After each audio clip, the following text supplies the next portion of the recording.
샬롬, 좋은 아침입니다. 오늘도 하나님께서 우리에게 주시는 말씀으로 힘을 얻고 또 용기 얻고 위로 얻고 좀 하루를 시작하면 좋겠습니다.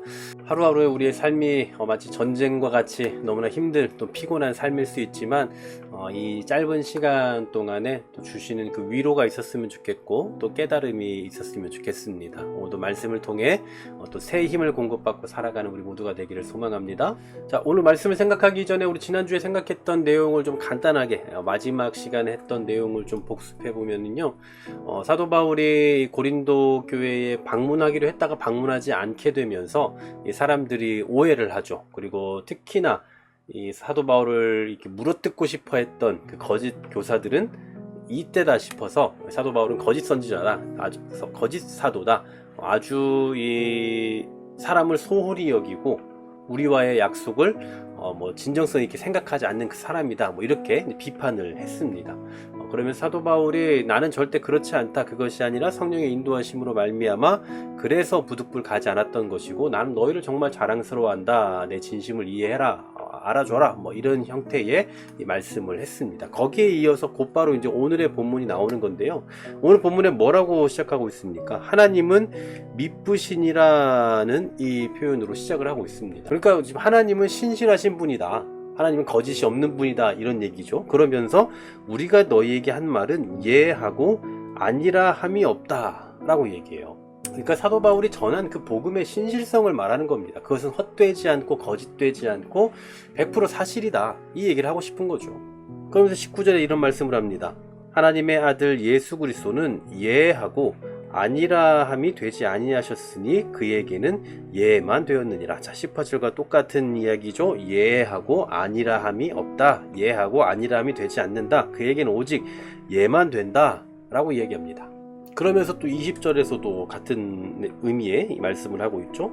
하나님의 약속은 얼마든지 그리스도 안에서 예가 되니 그런지 그로 말미암아 우리가 아멘하여 하나님께 영광을 돌리게 한다. 계속해서 같은 맥락의 말씀을 해요. 예밖에 없는 거예요, 예. 그리고 결국은 아멘, 우리가 그렇습니다, 맞습니다, 그것이 사실입니다 라는, 그렇게 인정할 수밖에 없다라는 것을 계속해서 말하고 있는 거예요. 자, 왜 지난 시간에 이어서 지금 이런 말씀이 갑자기 나오고 있는 걸까요? 그러니까 지난 시간에는 오해하지 말아라, 내 진심은 그게 아니야 라고 그렇게 말을 하다가 갑자기 왜 하나님은 미쁘시다, 예가 된다, 다 예다, 아멘이다, 이런 이야기를 왜 하는 겁니까? 사도 바울에 대한 오해가 결국은 어디에까지 가게 되는 겁니까? 하나님의 말씀에 대한 오해, 하나님의 말씀이 사실이 아닐 거다라는 것에 대한 생각까지 가게 될 수 있다는 거죠. 그러니까 지금 사도 바울이 이 자기의 사도권을 계속해서 이야기하는 이유 중에 하나도 바로 이거였잖아요. 자기의 사도권이 증명되지 못하면 자기가 전한 복음도 사실이 안 되는 거잖아요. 거짓이 되는 거 아닙니까? 그러니까 그와 같은 현상이 나타나고 있는 거예요. 그래서 지금 사도 바울은 그렇지 않다, 내가 이렇게 해서 가지 못했고 이런 상황이 생겼지만, 특별한 상황이 생겼지만 이것은 결코 하나님께서 너희를 향하신 그 사랑이 거짓이다라는 것을 증명하는 일이 아니다. 너희를 향하신 하나님의 그 구원에 대한 계획, 그것은 100% 사실이다, 그것은 아멘이다, 무조건 예가 되는 것이다 라고 그렇게 이야기하고 있는 겁니다. 그래서 바울은 우리의 이 구원, 하나님께서 우리를 향하신 그 사랑이 얼마나 확실한가를 그 다음 21절 22절에서 말씀을 하는 거예요. 잘 보십시오. 우리를 너희와 함께 그리스도 안에서 굳건하게 하시고 우리에게 기름을 부으시는 하나님이시다. 그가 또한 우리에게 인치시고 보증으로 우리 마음에 성령을 주셨다라고 그렇게 말씀을 해요. 우리를 그리스도와 함께 굳건하게 하시는 분이 누구라고요? 바로 하나님이라고요. 여기서 굳건하게 한다라는 이 표현은 현재 시제입니다. 계속적으로 굳건하게 견고하게 해 가신다라는 거예요. 영구적인 보증의 의미를 갖고 있습니다. 여러분, 우리에 대한 구원은 우리가 붙들고 있는 게 아니라 하나님께서 붙들고 계시는 거예요. 하나님의 사역입니다. 우리의 어떤 행동에 근거하는 것이 아니다라는 말이죠. 그리고 무엇보다 이것이 너무나 분명하고 사실이라는 것을 무엇으로 또 보증하고 있다라는 겁니까? 마지막 절 말씀하잖아요. 인치시고 보증으로 우리 마음에 성령을 주셨다. 여러분, 인침이라는 건 뭡니까? 이 법정 문서나 아니면 어떤 사진 같은 것에 인을 친다라는 것은 진짜라는 거예요. 안정성의 보장입니다. 그러니까 성령님은 어떤 분이냐? 우리의 구원의 보증이고 우리의 기업의 보증인 거예요. 장차 우리에게 이루어질 일을 보증하고 계시는 거다라는 겁니다. 자, 오늘 사도 바울은 결국 뭘 말하려고 하는 겁니까? 지금 고린도 교회가 여러 가지 문제가 있잖아요. 잘못도 하고 있잖아요. 게다가 사도 바울도 오지 않았어요. 그러니까 이런 모든 과정들을 보면 이거 우리 구원 못 받는 거 아닌가?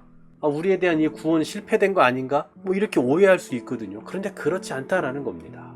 하나님의 구원은 실패가 없다. 우리의 공로와 우리의 의지와 우리의 힘이나 능력으로 이루어가는 것이 아니라 바로 하나님께서 보증하시고 확증하시는 것이 바로 우리에 대한 구원이다라는 사실이죠. 여러분, 많은 분들이 이 구원에 대해서 오해하시는 분들이 계세요. 그리고 의심하는 분들도 계시고요. 그래서 사실은 모든 성경 공부의 가장 출발점은 뭐 둘 중에 하나입니다. 성경에 대한 것을 말하든지 아니면 그 다음에 조금 더 구원론적으로 넘어가면 구원의 확신을 먼저 다루죠. 우리의 구원은 어떤 환경이나 처지에 의해서 바뀌는 게 아니에요. 아니면 내 어떤 삶의 모습이나 패턴이나 어떤 삶의 형태에 의해서 구원이 주어졌다 취소되는 것이 아니라 하나님께서 구원을 붙들고 계십니다. 우리를 향하신 이 구원은 하나님께서 붙들고 계시고 성령께서 그 구원에 대한 보증으로 지금도 우리 가운데 거하고 계시다라는 것을 잊지 않아야 되는 거예요. 여러분, 어떤 환경 가운데 처해 계신지 모르겠습니다. 여러분 좀 연약함 가운데 있을 수도 있고 또 뭐 힘든 가운데 그런 삶을 살아갈 수도 있고 또 신앙생활이나 이 모습이 뭐 하나님께서 기뻐하실 만한 모습이 아니다라고 스스로 생각할 수 있을 만한 그런 모습을 갖고 계시는 분도 분명히 있을 거예요. 그런데 여러분, 우리의 구원은 어떤 형태에 의해서 보증되는 것이 아니라 보이지 않는 그 성령님의 내주하심으로 인해서 보증되고 있다는 거 잊지 않으셨으면 좋겠고, 오늘도 우리는 구원받은 자로 살아가고 이번 한 주도 또 우리 일평생도 한 번 우리를 택하신 그 하나님의 구원의 역사는 취소됨이 없다는 거 기억하면서 구원받은 자로서의 그 은혜로운 삶을 살아갈 수 있는, 오늘도 구원받은 자라는 그 이름으로 살아갈 수 있는 우리 모두가 되시기를 주의 이름으로 간절히 소망합니다. 하나님, 그렇습니다. 하나님의 말씀은 모든 게 예가 되고 아멘이 된다라는 거 잊지 않게 하시고, 또 우리를 구원하시고 우리를 사랑하고 계시다라는 하나님의 그 은혜의 말씀에 대해 더 깊이 확신하며 믿음으로 구원받은 백성으로서의 삶을 담대히 살아낼 수 있는 우리 모두가 되게 하여 주시옵소서. 누구도 우리의 행실과 생각으로 말미암아 우리의 구원을 의심치 않게 하시고, 하나님께서 확증해 주신 이 구원에 대한 사실을 확증하며 확신하며 믿음으로 살아갈 수 있도록 은혜 허락해 주시기를 소망하며 예수 그리스도의 이름으로 기도하옵나이다. 아멘.